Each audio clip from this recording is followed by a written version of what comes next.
This feature analyzes the structural and historical causes of West Bengal's economic decline, arguing that the state's stagnation is rooted in colonial-era policies rather than modern political bias.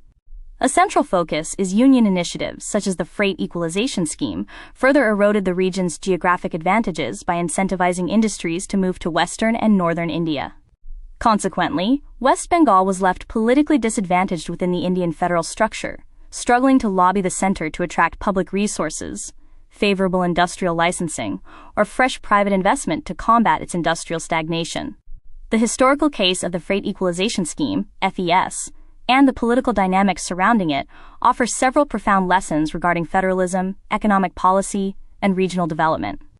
This video, The Cartography of Extraction, presents an economic autopsy of Eastern India's industrial evisceration, spanning from 1793 to 1992. The subject is West Bengal and the Eastern Industrial Corridor, diagnosed with systemic resource drain and geographic neutralization, leading to irreversible structural damage.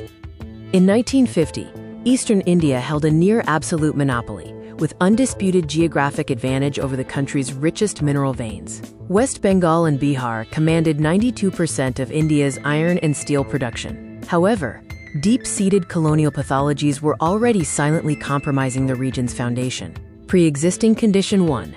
The colonial revenue trap. The permanent settlement of 1793 locked state revenue, despite massive growth in agricultural value.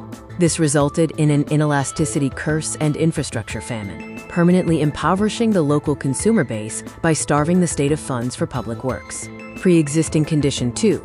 The Meston paradox. Under the 1921 Meston settlement, land revenue remained inelastic and provincial, while the imperial center appropriated all the buoyant revenue from Bengal's thriving export industries. This created structural starvation, severely restricting investments in public health and education. The sociological deficit highlights the absence of hegemonic capital in the Eastern model. Unlike the Western model, Eastern entrepreneurial roots were dominated by external firms, capital systematically flowed out, and the industrial base was vulnerable to colonial-style dependence. There was no committed capitalist class to reinvest locally.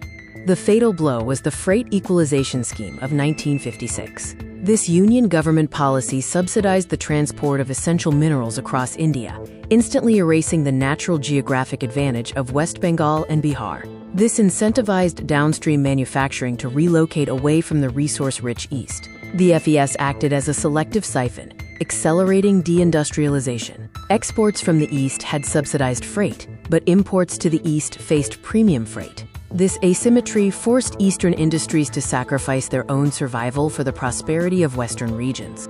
The price of patriotism was blind deference. Eastern leaders accepted the extraction of their geographic advantage as a, quote, patriotic sacrifice for nation building, failing to foresee the resource curse. Economist Sachin Chowdhury's warnings about the exact peril of the FES were entirely ignored.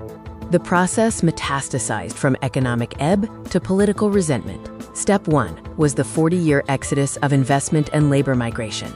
Step 2 was the infrastructure collapse due to fiscal imprudence and power shortages. Step 3 saw the rise of militant regionalism, leveraging the devastation to allege political discrimination. Repealing FES in 1992 failed to reverse the damage due to asymmetry. During the FES era, industry moved west. Post-repeal, the underlying geography and supply chains had permanently changed. Bengal's industrial monopoly was broken forever, sharing gains with new regions.